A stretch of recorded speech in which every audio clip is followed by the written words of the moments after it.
Bonjour à tous et bienvenue, je m'appelle Fabrizio Deitos et nous voici dans le troisième épisode de cette série dédiée aux outils de réglage locaux dans Lightroom.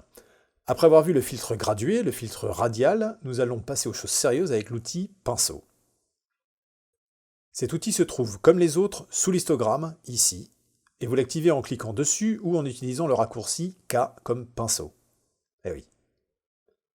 Lorsqu'il est actif, comme pour les autres outils, vous voyez que le panneau dédié s'ouvre, vous y retrouvez toujours nos mêmes réglages, balance des blancs, tonalité, condenser les principales fonctionnalités utiles, et la possibilité d'ajouter une teinte à votre réglage.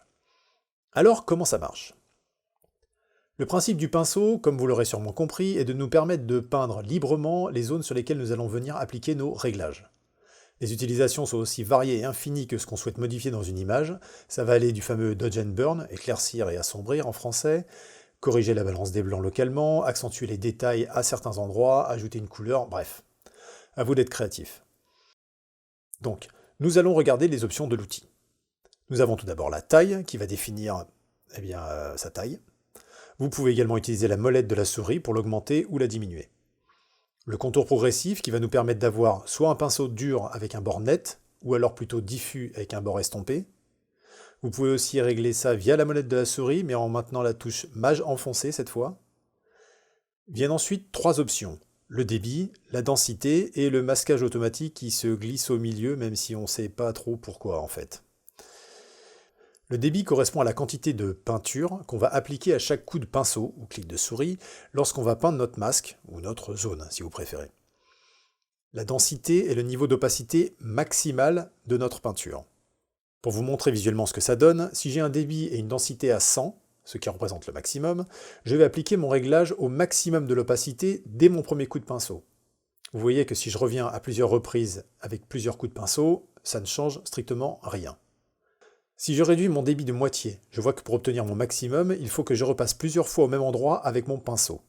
Chaque passage va renforcer l'opacité de notre masque, et comme je le rappelle, plus votre masque est opaque, plus les réglages que vous avez faits vont s'appliquer et être visibles. Ce paramètre va nous aider à être beaucoup plus progressif et précis dans nos réglages locaux. Enfin, si je remets mon débit au maximum et que je baisse la densité pour la mettre aux alentours de 22 par exemple, je vais peindre une zone qui est moins opaque. Et vous allez voir que contrairement à ce qu'on pourrait attendre, si je reviens peindre avec une densité inférieure sur une zone qui est déjà complètement opaque, je remplace par ma nouvelle densité. À garder en tête ça. Tout ça, c'est pour les réglages à proprement parler de notre pinceau. Si je remonte au-dessus de ces paramètres, on trouve les lettres A, B et puis le mot effacer à leur droite.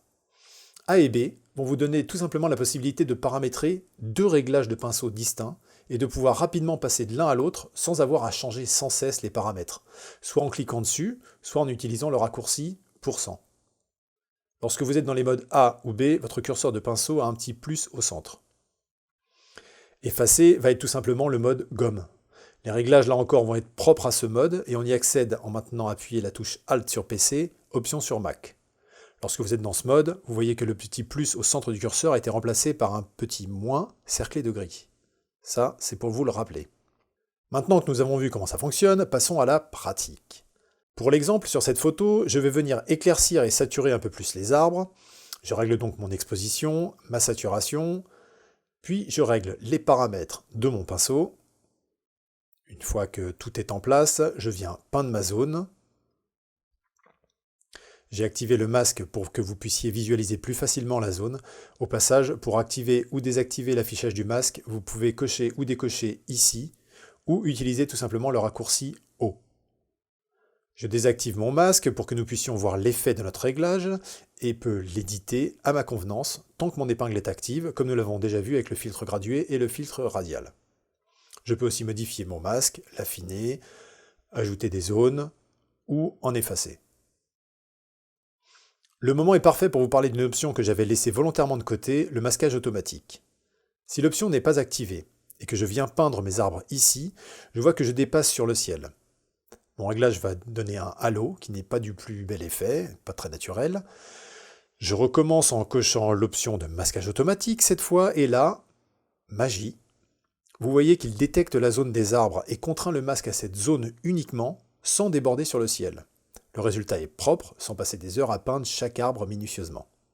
Cette option est intéressante et à tester lorsque vous avez des zones à fort contraste. Par contre, si le contraste n'est pas suffisant, l'algorithme de détection risque de faire n'importe quoi, donc c'est à vous de le tester ça. Lorsque je souhaite créer un nouveau réglage, je clique sur Nouveau. L'épingle déjà présente se grise, elle n'est plus active, et je peux préparer mes nouveaux réglages. Pour rappel, je réinitialise tous mes réglages en double-cliquant sur Effets. Là par exemple, je vais changer la balance des blancs sur la partie du champ. Voilà. Chaque nouveau réglage va avoir sa propre épingle. Vous pouvez la réactiver en cliquant dessus, la déplacer le cas échéant, ce qui va déplacer le masque aussi. Et c'est très utile lorsque vous avez des séries de photos où le cadre a légèrement bougé. Si vous souhaitez dupliquer le réglage et le masque qui va avec, il suffit de sélectionner une épingle et de cliquer glisser tout en maintenant appuyé les touches CTRL-ALT sur PC, Commande-Option sur Mac. Si vous souhaitez supprimer un réglage local, il suffit d'appuyer sur la touche Supr du clavier lorsque son épingle est active.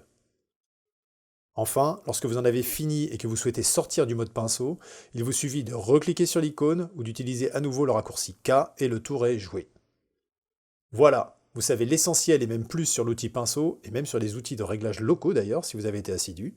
Si vous avez aimé cette vidéo, pensez à la liker en cliquant sur le petit pouce vers le haut, à la partager et surtout à vous abonner à la chaîne. Vous pouvez me retrouver sur Facebook et Twitter si vous le souhaitez, les liens sont dans la description. Si vous avez des questions ou des suggestions, n'hésitez pas à écrire tout ça dans les commentaires, je me ferai un plaisir de les lire et d'y répondre. Merci à vous et à très bientôt pour un prochain épisode des Essentiels. Ciao!